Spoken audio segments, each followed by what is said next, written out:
Hello guys, welcome back on my YouTube channel. और आज अपन बात करेंगे खास तौर से, देखो एक नया टॉपिक आज से अपन स्टार्ट करने वाले हैं एल्गी का।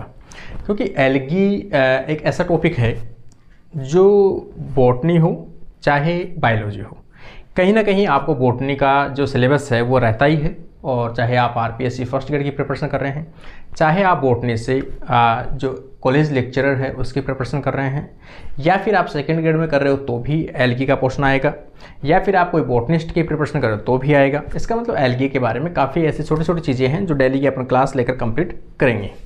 ठीक है, सबसे पहले तो अपन देखते हैं कि एल्गी के बारे में जो बेसिक टर्म्स है कि भाई एल्गा जो टर्म है, पहला टर्म आता है कि भाई एल्गी टर्म किसने दिया है। तो जो एल्गी टर्म है, algae term by Linnaeus,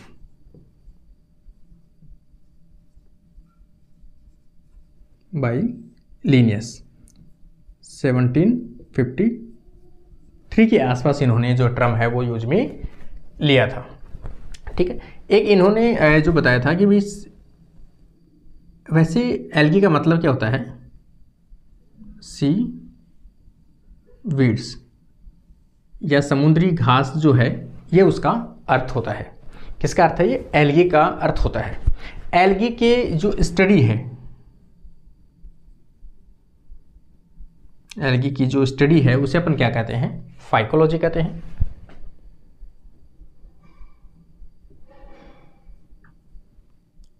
phycology, study of algae, phycology. ठीक है, एक टर्म आता है कि भी एल्गी की अगर स्टडी फाइकोलॉजी है तो फाइकोलॉजी जो टर्म है इसके फादर कौन है? अब मैंने यहाँ पे लिखा हुआ है फादर ऑफ फाइकोलॉजी। इसका मतलब फादर अपन किसे कहते हैं, या फिर उसका जो जनक है वो किसे कहते हैं? जिन्होंने सबसे ज़्यादा योगदान दिया है, सबसे ज़्यादा जिन्होंने अध्ययन किया है किसके ऊपर? एल्गी के ऊपर, फाइकोलॉजी के ऊपर, तो उससे क्या कहते हैं? उसका फादर कहते हैं। सबसे ज़्यादा जो स्टडी इन्होंने स्टार्टिंग में की थी वो की थी फ्रिश ने। किन्होंने की थी? फ्रिश ने। इन्होंने पूरा नाम जो है इसका FE फ्रिश के नाम से अपन जानते हैं। कई बार एग्जाम में आता है कि इंडियन फादर ऑफ फाइकोलॉजी, कि इंडिया में ज़्यादा स्टडी किसने की है फाइकोलॉजी के ऊपर, तो इंडिया में आ जाएगा OP अयंगर। इन्होंने सबसे ज़्यादा जो स्टडी है वो की है एल्गी के ऊपर। तो एल्गी का जो फादर है, इंडियन फादर है, इंडियन जनक है, वो कहलाता है OP अयंगर। ये कई बार फर्स्ट ग्रेड में और कॉलेज लेक्चर में क्वेश्चंस पूछे गए हैं। एक तो इसका अर्थ पूछा गया है कि एल्गी का अर्थ क्या होता है? सीवीड्स होता है। एल्गी टर्म किसने दिया है? लिनियस ने दिया है। एक टर्म है कि इसको क्रिप्टो गेम्स में इसको किसने रखा था? एल्गी को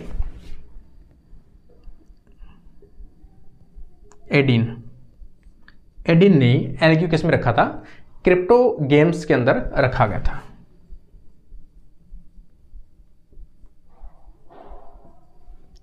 क्रिप्टो गेम के अंदर रखा गया था। एक टर्म आता है कि भाई इसको जो थेलोफाइटा है, ये कह सकते हैं अपन, थेलोफाइटा में इसको किसने रखा?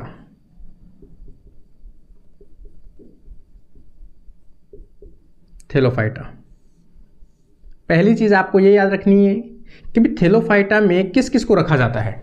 ऐसे कोई भी प्लांट्स के मटेरियल या कोई भी ऐसे ऑर्गेनिज्म, ठीक है, जिनका कोई पर्टिकुलर आकृति ना हो, इस प्रकार के थैलस को अपन क्या कहते हैं? थेलोफाइटा कहते हैं। जैसे कोई मान लो ऐसी स्ट्रक्चर है, ये उनका बस बॉडी है ये, तो ये क्या कहलाएगा?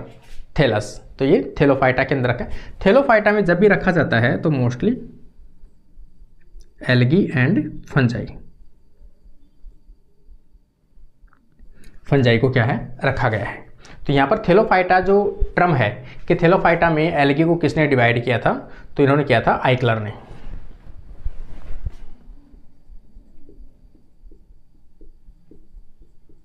बाई आइकलर ने, जो 1836 के आसपास इन्होंने आइकलर ने डिवाइड किया था, थेलोफाइटा के अंदर इनको रखा था। तो ये आज का जो अपना क्लास रहेगा वो खासतौर से इनका इंट्रोडक्शन से रहेगा। दूसरी चीज़ अपन देखें कि भाई एल्गी है क्या। कई बार आपसे पूछा जाए कि एल्गी क्या है, तो एल्गी क्या है? यूकैरियोटिक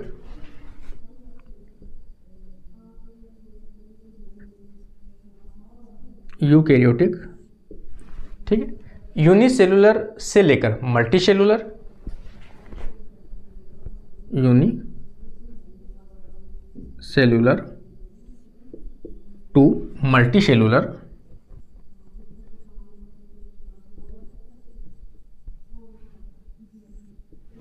एंड ऑटोट्रॉफिक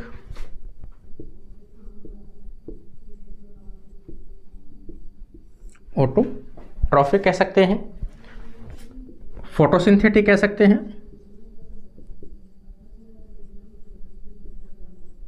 फोटोसिंथेटिक वाली जिनमें ये करेक्टर सब में है वो सब क्या कहलाते हैं? एल्गी कहलाते हैं। ठीक है, बॉडी इनकी कैसी पाई जाती है? मोस्टली कैसे होते हैं ये? मोस्टली एक्वाटिक, जलीय। कुछ जो होती है वो टेरेस्ट्रियल,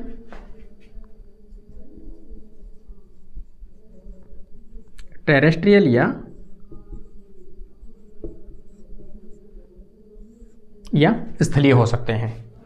ठीक है, दूसरी चीज अपन देखें, ये कैसे होते हैं? एकदम लोअर प्रकार के क्या होते हैं? प्लांट्स हो सकते हैं, या फिर अगर ये एक्वाटिक कंडीशन में है, ये क्या है? एक्वाटिक कंडीशन में है तो इन्हें अपन क्या कहते हैं? फाइटोप्लैंक्टन्स कहते हैं। फाइटोप्लैंक्टन्स छोटे जीव होने के कारण से और जलीय जीव होने के कारण से इन्हें क्या कहते हैं? फाइटोप्लैंक्टन्स के नाम से जानते हैं। ठीक है, तो फाइटोप्लैंक्टन्स में मोस्टली क्या होते हैं? एल्गी प्रेजेंट होते हैं।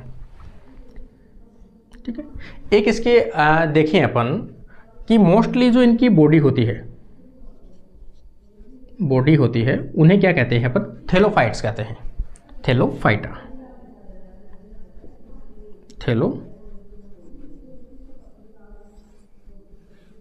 कहलाते हैं। ठीक है, क्योंकि इनकी पर्टिकुलर कोई आकृति नहीं होने के कारण से इनको जड़ और तना और जो अपन कह सकते हैं स्टेम, ठीक है ना, या फिर अपन कह सकते हैं बॉडी नॉट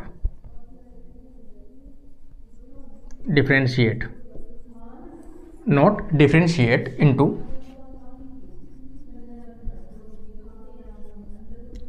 रूट, शूट और ब्रांच, या फिर अपन कह सकते हैं, ठीक है ना, कोई भी इनमें रूट, शूट या ब्रांच ऐसे कोई स्ट्रक्चर ज़्यादा नहीं पाई जाती है। ना ही इनमें डेवलप्ड पूरा शरीर पाया जाता है। नोट, इनमें जो वेस्कुलर बंडल है वो भी नहीं पाए जाते हैं, या फिर अपन कह सकते हैं लीव्स नहीं पाई जाती हैं, लीव्स भी नहीं पाई जाती हैं। ठीक है, नोट वेस्कुलर बंडल,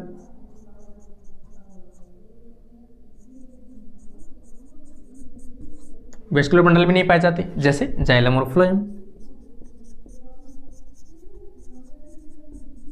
जाइलम और फ्लोएम भी नहीं पाए जाते। इसके अलावा और अगर अपन देखें तो जाइलम फ्लोएम नहीं पाए जाते हैं। ये सभी चीज़ें इनके बेसिक कैरेक्टर्स हैं।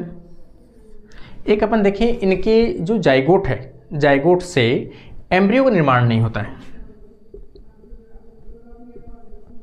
एम्ब्रियो नॉट डेवलप, एम्ब्रियो नहीं बनता। और जाइगोट के चारों तरफ, ठीक है ना, जो इनके सेक्स ऑर्गन है, सेक्स ऑर्गन है, ये मोस्टली कैसे होते हैं? यूनिसेलुलर होते हैं। सेक्स ऑर्गन के ऊपर स्टेराइल ऑर्गन नहीं पाए जाते, स्टेराइल लेयर नॉट प्रेजेंट, ठीक है ना। इनके ऊपर बाहरी आवरण नहीं पाया जाता है, जैसे हायर ऑर्गेनिज्म या हायर प्लांट्स में पाया जाता है। जैसे कोई भी इंटेगुमेंट्स है, बाहर का आवरण है, वो सभी पाया जाता है। इसमें ऐसी कोई स्ट्रक्चर नहीं होती है, एम्ब्रियो जैसी स्ट्रक्चर नहीं बनती है इसमें, ठीक है। मोस्टली जो बॉडी होती है वो कैसे होती है? गेमिटोफाइटिक होती है।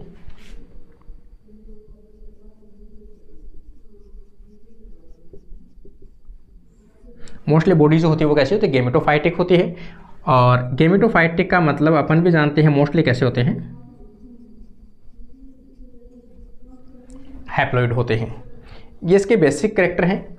इनमें फोटोसिंथेसिस होता है फोटोसिंथेसिस होने के कारण से ये कैसे स्वपोषी होते हैं, भोजन का अपना खुद का निर्माण कर सकते हैं, ऑटोट्रॉफिक हो सकते हैं, फोटोसिंथेटिक हो सकते हैं, और एक कोशिका से लेकर मल्टी सेलुलर तक हो सकते हैं। यहाँ पे लिखा भी है मैंने, यूनिसेलुलर से लेकर मल्टी सेलुलर तक पाए जा सकते हैं। दूसरी चीज़ अगर अपन देखें तो ये सिंपल से सिंपलेस्ट भी होते हैं, ठीक है ना। स्मॉलेस्ट जो एल्गी है, माइक्रो एल्गी है, वो भी पाए जाते हैं यूनिसेलुलर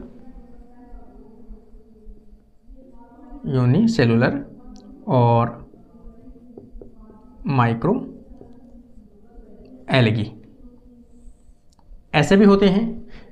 तो इनको जैसे मान लो अपन कह रहे हैं वे क्लोरेला है, क्लोरेला यूनिसेलुलर है और साइज में कैसा है, काफ़ी स्मॉल भी है। प्रोटोथिका है,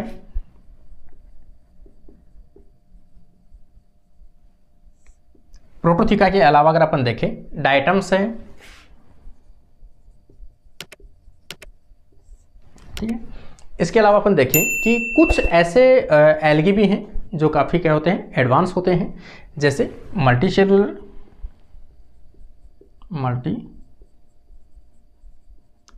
होते हैं।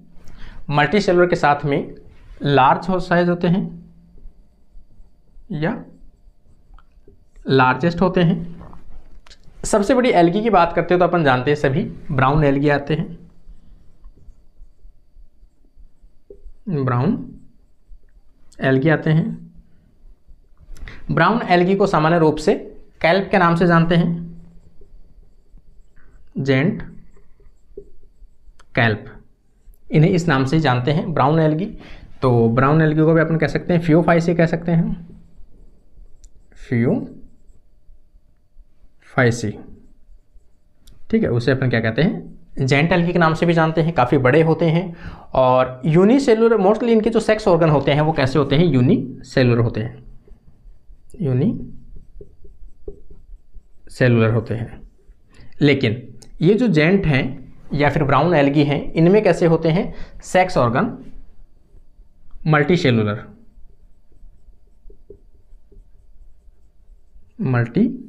सेलुलर होते हैं। ये इनकी थोड़ी सी क्या है, विशेषता है, ठीक है। कुछ कभी कभी इनमें जो क्वेश्चंस है वो आपके इनकी साइंटिस्ट के बारे में भी पूछा जाता है। एक तो मैंने आपको बताया दिया टर्म है वो एल्गी ने किसको दिया था, किसने दिया था, लिनियस ने दिया था। थेलोफाइटा में इसको आइक्लर ने रखा था। फादर ऑफ में फिशर है, और फिशर के अलावा अपने इंडियन फादर के बारे में देखेंगे तो आइक्लर है या आयंगर है, ओपी आयंगर के नाम से भी अपन इसे जानते हैं। आगे अपन थोड़ा सा देखें कि फ्रिश जो है, फ्रिश ने कौन सी बुकें लिखी थी, वो थोड़ा सा मैं आपको रिकॉर्ड जो है वो बता देता हूँ, ठीक। पहले तो आ जाएगा अपना फ्रिश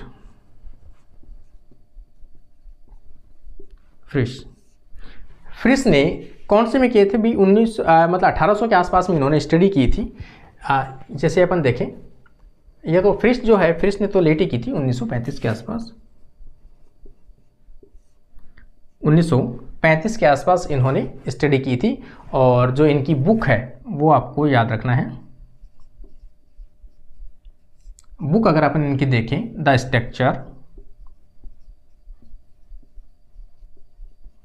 स्ट्रक्चर एंड रिप्रोडक्शन ऑफ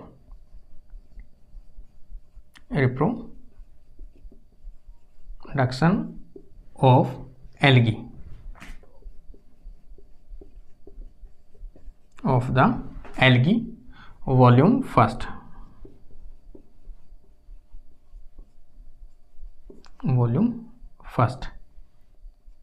ये इसकी बुक है, वॉल्यूम फर्स्ट। कई बार आपको ये टर्म जो है वो पूछे जाते हैं, और इन्होंने 1935 में ये बुक जो है वो लिखी थी या पब्लिश हुई थी, ठीक है। एक तो आपको याद रखना, क्योंकि फ्रिश इसका क्या है, फादर है, तो फ्रिश फादर है, तो इससे लिंक करके आपको ये पूछा जा सकता है कि भी इनकी बुक कौन सी है, तो आप कहोगे the structure and reproduction of algae volume first, ये इनकी बुक है। आगे अपन देखें, एक स्मिथ की है बुक भाई, स्मिथ 1955 में जी.एम.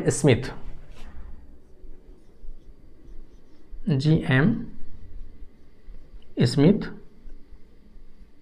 1955। इन्होंने जो बुक लिखी थी, इन्होंने लिखी थी द, या फिर दा की नहीं लगाए तो cryptogamy botany.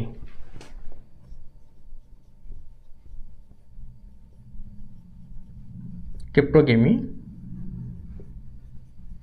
Botany volume first. ये भी आपको याद रखना है भाई, इसकी जो बुक है ये इनकी बुक है, स्मिथ की है, और 1955 में इन्होंने जो ये बुक है वो राइट की थी या इन्होंने लिखी थी। आगे पर अपन देखेंगे तो अगले जो है जैसे प्रेस कोट है, RW प्रेस कोट, ये एक साइंटिस्ट है। RW प्रेस कोट जो है, या GW है ये ना, RW नहीं GW प्रेस कोट, और इन्होंने 1969 के अंदर जो बुक है उनकी वो आ जाएगी, इनकी बुक आ जाएगी द एल्गी ए रिव्यू।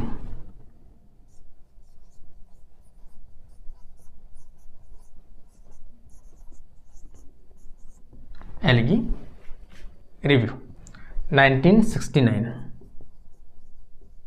ये इनकी बुक है। अगर आपसे कई बार इसकी प्रेस कोट की पूछी जाए, वैसे प्रेस कोट की पूछी नहीं जाती, स्मिथ की इंपॉर्टेंट है, और इसके अलावा जो फ्रिस की है ये इंपॉर्टेंट है, जो हर बार कहीं ना कहीं आपसे पूछी जाती है। इनमें से कुछ जो एल्गी के रिलेटेड या फिर एल्गी का जो इंट्रोडक्शन है या फिर इनकी जो डिस्कवरी है, उनसे काफ़ी बार जो क्वेश्चन है वो जनरली पूछा जाता है कि इनके साइंटिस्ट से रिलेटेड, उनकी बुक्स से रिलेटेड, उनके टर्म्स से रिलेटेड कि किस प्रकार के टर्म्स में यूज में आए थे वो साइंटिस्ट।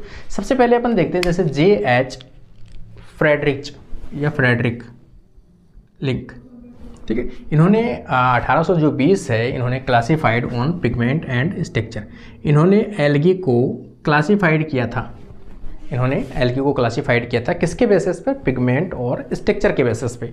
आपको याद रखना, जहाँ भी फ्रेडरिक का एक टर्म आए तो इन्होंने एल्गी को पिगमेंट और स्ट्रक्चर के आधार पर विभाजित किया था, ठीक है। अगला देखिए अपन, विलियम हेनरी हार्वे, इन्होंने 1836 के अंदर इन्होंने एल्गी को डिवाइड किया था basis on habitat and pigments.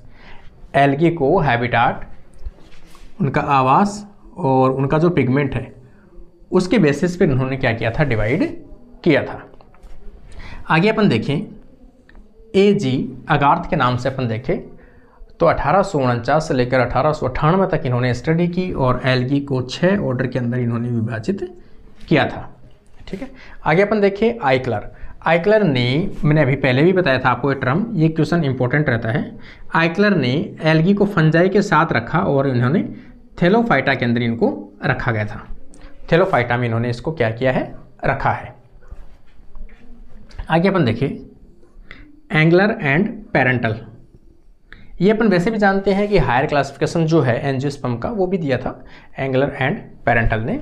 तो 1912 है, इन्होंने एंगलर और पेरेंटल ने एल्गी को जो लगभग 11 के ग्रुप के अंदर इसको डिवाइड किया था और इन्होंने एल्गी के साथ में फंजाई को भी रखा था। आपको याद रखना, एंगलर एंड पेरेंटल ने 1912 में एल्गी को फंजाई के साथ में क्लासिफाइड किया था।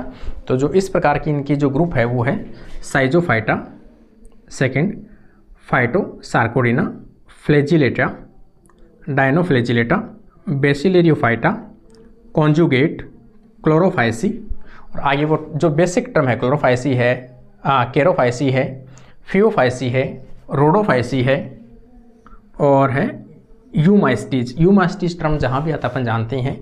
माइस्टीज माइकोलॉजी के नाम से है, तो माइस्टीज माइकोलॉजी स्टडी ऑफ फंजाई है, तो फंजाई को इन्होंने नाम दिया था यूमाइस्टीज।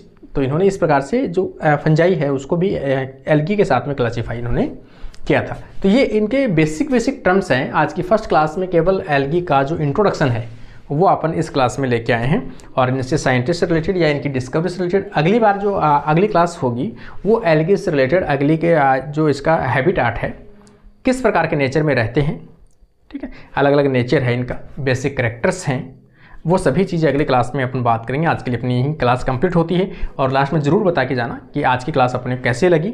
एनिमल किंगडम के बाद में अपने जो प्लांट किंगडम है स्टार्ट किया है वहाँ से, तो सबसे बेसिक अपना एल्गी का पोर्शन स्टार्ट किया है। तो आज के लिए अपना वीडियो यही कंप्लीट होता है। Thank you friends.